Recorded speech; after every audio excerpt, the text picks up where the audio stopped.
Hello everyone, it's me, your teacher Prasi.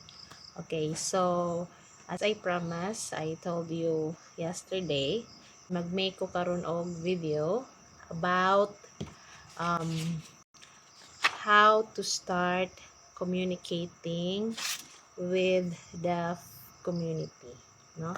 So, unsa man ang mga ways or how to start, okay? So, na ako'y mga list, na ako'y mga ways, no? So, first, ningon ko diri nga you need to find your purpose. So, mao jud na siya ang atong kinahanglan atong i-consider. Ngano man kanang if you want to communicate with sa mga deaf community or sa deaf people, kanang you really have to kanang find your purpose kay it's not a simple kanang task jud, no? So it's really need time, effort, kana jud ang datingan, effort o kinahanglan jud na nimo. So dili siya kanang one day ra nga ma-learn dayon nimo ang tanan o dili na siya. So kinahanglan nimo og time, kinahanglan nimo og effort, kinahanglan nimo og focus, kana jud ang datingan niya, kinahanglan nimo og focus. So I believe na mao na jud ang imo first nga sa hearing community o yun ang first nimo nga kinahanglan mabal-an kung unsa man imuhang purpose nganong ganahan man ka makipag-communicate sa deaf community, nganong goal nimo or unsa ang imuhang ganahan or magusto nga mabuhat sa deaf community. Kay learning sign language meaning ganahan ka nga ganahan ka nga mo include sa deaf community or ganahan ka ma-part of or ganahan ka mo help sa deaf community. So mao na siya, you need to find your purpose jud una kay para ma-encourage ka, para motivated ka, para mo padayon ka pag learn sa sign language. Kay daghan og mga tao no nga kanang they learn sign language tungod kay it's a part of the example kanang mga curriculum, mga silang mga curriculum, kinahanglan sa silang mga lessons or kinahanglan sila bala kanang needed ra because part of kanang para mo pasar sila silang klase kana bitaw. So if ganahan jud ka nga ma-part sa community, you need to find your deep pa jud nga purpose, no? Nga dili lang simpleng human nimo pass, for example no sa mag-study ka, example sa imuhang masteral sa education. So kinahanglan ka mag-learn og sign language tungod kay need ka mag-make og video para ipasa nimo sa imuhang teacher kay naa man na siya grades. Then ikaw man ana wala na, no, malimot na ka kung unsa to imuhang gi-learn, dili strong, dili dili strong or deep ang imuhang purpose or reason why you learning sign language. So if ganahan jud ka nga mama-part of, you really need to find your deepest jud, pinakailalom jud nga reason or purpose para maka-learn kag sign language kay really it's really need your time and effort jud siya. Ano jud ang datingan. Then second, you need to learn basic sign language. If magtalk ta og basic sign language, it's not about jud nga ma-learning mo ang daghan kayo ng mga words and ang not necessary jud nga ma-learning mo kanang mga different nga mga words, dili na siya. Why sa deaf community ilahang mga sign language kay mag-change no every year na pud og new sign, then sa other nga place different pud ang ihang sign kana bitaw mo siya kanang dili siya unison o dili siya pareha tanan. So different siya, naa siya variety of kanang sign language. Sa gid akong giingon before nga na ay mga sign language sa Cebuano different pod sa Bantayan Island ka mga deaf mag-make pod sila other nga sign nga nabitaw, so daghan kaayo, daghan kay, so if mag-focus sa ka about learning sa mga words sa sign language, ma-confuse ka. Okay, so not ka mo kanang mo continue, mo stop ka, why ma-confuse naman ka, mo tell naman kasi mo kaong galingon nga kalisod ba oy daghana mag-memorize, but to be honest, honest, ako malimot pa ko sa mga signs sometimes, malimot ko, but usa jud ang naka-continue jud sa ako nga kanang ma-remember jud ang mga butang-butang.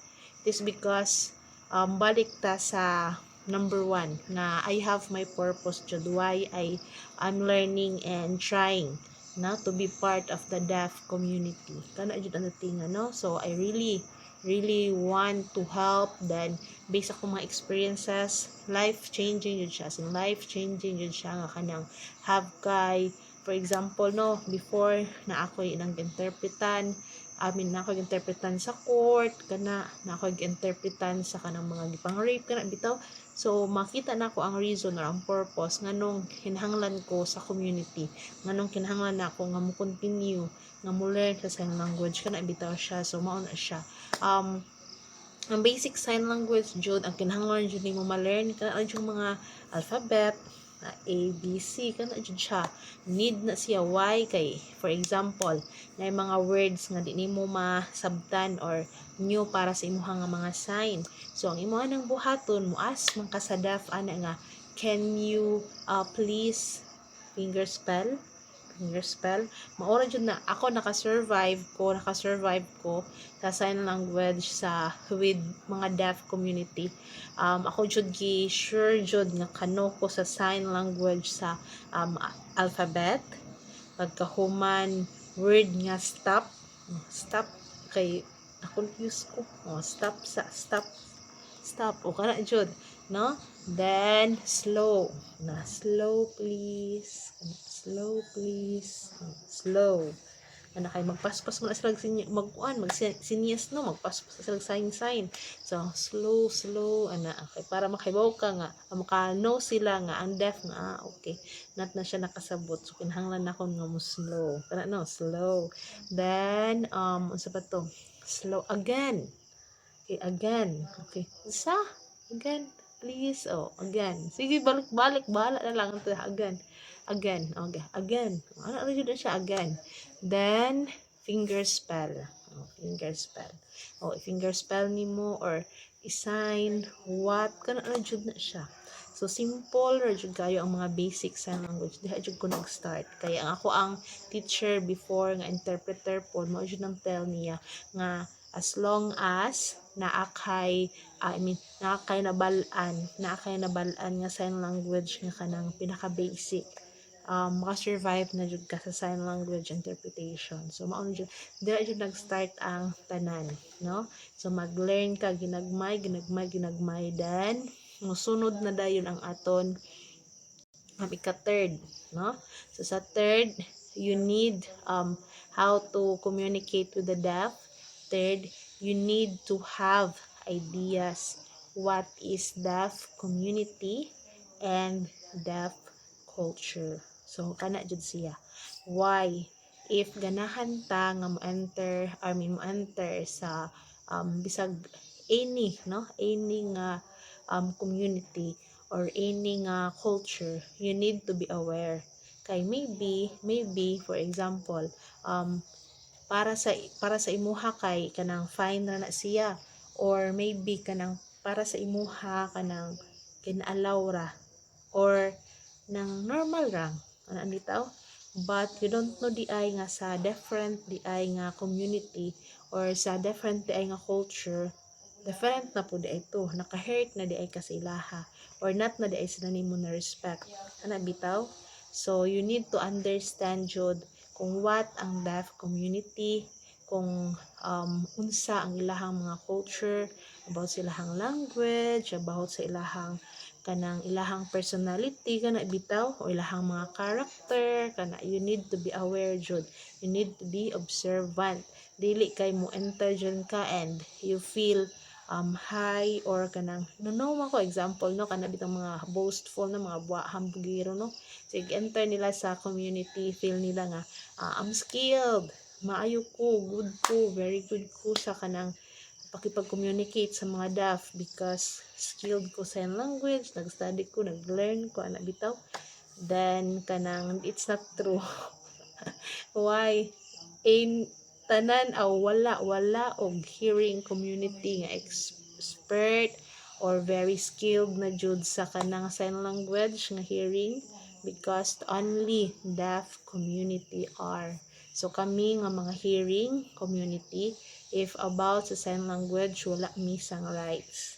So if mo tell ang deaf nga mauni ang sakto, mauni ang wrong, we hearing community kay we just need to agree jud nga okay accept, okay, now I learn, I change kana jud nakatan. For example, na different nga sign no, ang imuha pud na learn before sa imuhang mga teachers ka different pud ang sign, then mo tell ang deaf nga wrong man imuhang sign, oy not ka sa mag-use, o ako nga hearing okay bisag no jud ko nga before mo jud tong giteach ako anat na ko nga not na ko mag-ingon nga kanang sakto ang ako or ana wala na okay ako lang isulti kay okay accept, change my sign and copy copy na lang ila kana ra jud ang natingan mga langga. Then so that's why okay you need to understand and to know the different deaf community and their culture kana no. Then next you have the fourth one or the last ni mo ni ang last kay for me ra ni its own idea ha. So fourth is you need to communicate and not be scared, no? They are more than willing to help you to learn sign language. You can use gestures, or you can just write, or you can just do chat, and any ways of communication. So in communicating deaf DI, nakamit na jud ko daghang mga tao nga dili sila or not sila confident, no, not sila confident nga mo talk or communicate sa deaf community tungod kay moingon sila nga scared sila, why dili sila kabalo mag sign language. But again mga langga, sa ikasakand na ko nga tips or akong giingon ninyo ganiha how to communicate sa second nga part nga which is you need to learn lang basic sign language ang if have na mo have na mo alphabet, have na mo kanang slow, stop, again, finger spell, what kana na mga words, you are good to go. Not necessary jud nga kanang naa jud ka daghan jud imuhang ma-learn, dili siya necessary kay ako before nag-learn kog sign language maura na ako alphabet ako ang gibuhat ato before sa ako ang experience no, kay magsakay ko og jeep na ako'y song nga inang akong i-finger spell like, for example, I can live anak ko, I can dance, mag-anak ko. Ako nung taguan akong kamot mo sa ako natin. I can, mag-anak ko for me to, kanang, ako ang ma-memorize ang alphabet. So, mauna. Pag human if mugo na ko sa school, then na ay mga deaf, makig-talk jud ko, makig-communicate jud ko. Why? For me, good, kanang, if makipag-talk ko nila, na ako new words nga makatunan, from them jud, no? So ang mahitabo wala ko don't know ko sa mga words but ako silang ginatel ako gamay sign language, like learn, teach lang gid ang mga words. Then pagka human like for example di ako makantigo what ako nang iswat unsa ni ila nang isign so maka-learn ako okay ana bitaw. Then na ako'y time before nga kanang ako lat gibuhat kay na ako'y song ako anang ginasuwat, then ako ang ginatry og sign ang mga words. Then if naa na ko'y ma-sign good, Pero if di ko kabalo sa katong sign, ako atong ginalista. Oo. Then ako nang ginaasa sa deaf sa gani sign ani. Kuno mo na kong buhaton before. Okay? So dili siya necessary jud nga kanang need jud ka maka-learn sign language daghan kay nga mga sign dili. Ako I just learned no daghan nga mga sign tungod sa deaf na community nga pag sulod na gid nako nga kanang include na jud ko sa ilahang istorya sila before kay maglantaw ako sa ila maglantaw kay gahuman kuhiton ako ang usa ka deaf unsa ang pasabot sina nga sign kana bitaw then makapi ma-learn makapi na lang then ma-learn na nimo.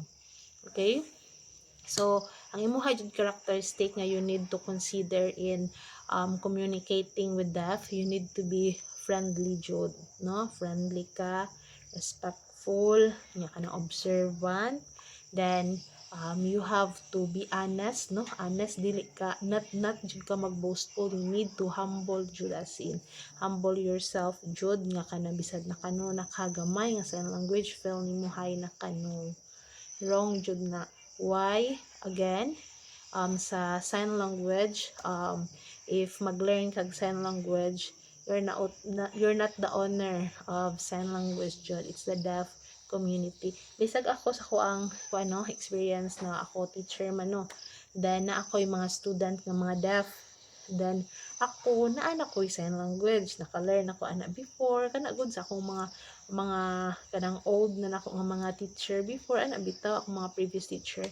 But for example na ay sign language sa akong mga deaf nga mga student kanang mga new kanang ilahag mga sign language ra, then kanang wrong good siya nga I mean inang not siya ang gina-use jud sa kadaghanan di ba? But if mo tell siya nga morning sign o ako na lang gina-accept pero ako siyang ginaadan nga sa other nga mag-use mo ni ilahang gina-use ana bitaw. So ingon ana yun siya then sa kanang sa sign name not ko ang magbuot kung unsa ang ilahang ganahan nga sign name depende sa ilaha kung ana ang datingan. So you have to let the deaf do the decision jud. So kita as hearing ang ara sa community we just a help or a guide kana lang datingan nato. Okay, we don't wata nag-own sa language mao na siya. So wala tay rights or karapatan to change or to add or to wala ta na.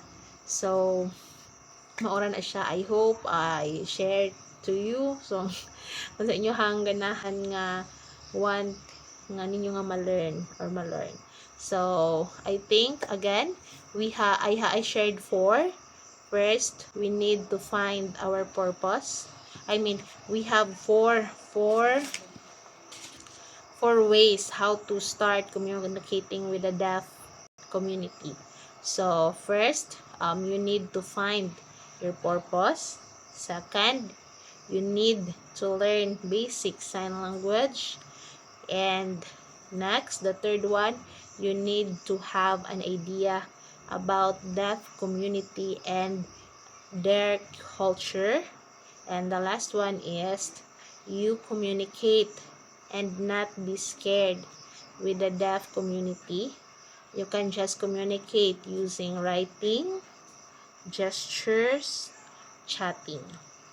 And a bonus, we need to be friendly, respectful, observant, humble, honest. Okay, so that would be all for today's video. Bye bye, thank you all, see you next time, bye, I love you.